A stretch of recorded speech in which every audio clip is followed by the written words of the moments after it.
I mean, as a comedian myself and watching your special and just like you're watching it almost like, well, why even bother? If that's where the bar is, it's like I believe we clocked it at 14 laughs per minute. I mean, and these are house laughs.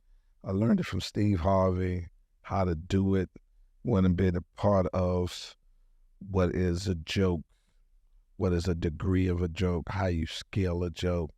And I learned that from him, then I just compacted together for the cumulative effect. What did he teach you? Well, he has a grading system for a joke. Number 4 joke is just a filler joke. A 3 joke is a joke that works sometime, partly. 2 jokes, number 2 jokes, it'll work 50-50. A number 1 joke is a joke that'll work anywhere. I don't care if you at a funeral, you in the hospital, somebody died, then ones. So when you do a special, you want to put all ones. And that's why it's called a comedy special, because it's supposed to be special.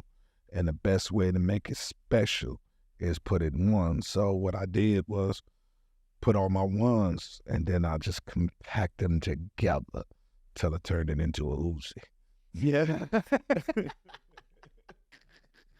You know what I mean? I've been doing that all. That's just my style. Mm-hmm. But when you comedy special, and it's so great place in my life, personally, emotionally, financially, you know, aware who I am, what I am, know how to regulate this gift. You know, anxiety with it.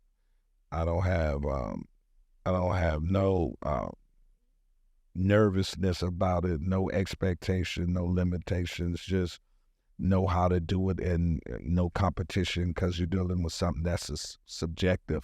So the only competition is yourself. So what you do is try to get the best that you are and then film it. That's Yeah. where I'm at. Yeah, sometimes I feel like before I go on stage, I'm like, oh, I need, because it sounds like your mindset is, no, there's no expectation. I'm just going to be me. I'm at a mindset of like, oh, I got to get something. I got to go out there and kill. I got to get the laughs from the audience. Yeah, I mean, you still have that expectation and that what you need to achieve, because, you know, I mean, well, you know, occupational hazard. You go in there and I don't need nothing. You'll hear boo. This shit. But how you process to get to that point is different now. I don't that anxiety of, oh man, I got to this or this. I've learned how to harness this gift. And now this what I need to do, this what I need to do, this what I need to eat, this who I need to separate. And if I do all of that, the gift will come out itself. And you have no, level of the word I'm looking for, expectation, but to yourself. And if you do the best you can do, it'll translate to the audience. You know what I mean? Yeah. So it will. And then you'll be amazed, damn, I was my best self today. I was but you're still better than the average person that's doing it. And they don't know. You know what I mean? They don't know, because you're not in a group. You're an individual artist. So, as long as you put that excellence in it that way, for me, that's at work. It took me a long time to get to that. I think I just got it the last 6 or 7 years, because the anxiety used to be the shit. I'd be back there, oh my God, it's time to go on. Because I don't get to the venue till 10 minutes before it's time for me to go on. Because I don't have no set.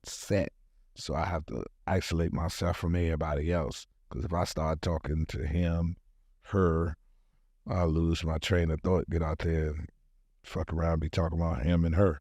I have to isolate myself, but now I know how to be able to talk to him and her and still be able to get on there and do what I want to do. So you never have like a set list or anything? You just go out there? Yeah, I never have never physically write. I mentally write.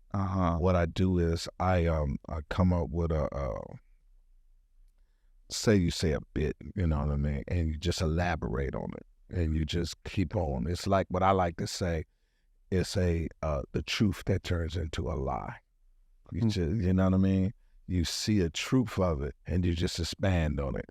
You see a dude get jumped, and one dude beat him up. By the time I tell you the story, it was 8 people on him, and they slammed him to the ground, and they dragged him all the way down the street, and all of a sudden he cried for his mama. None of that happened. Yeah. The only thing happened, he got his ass whooped. You know what I mean? So it's a truth that you elaborate on, and it just expands and expands and expands, and I see it.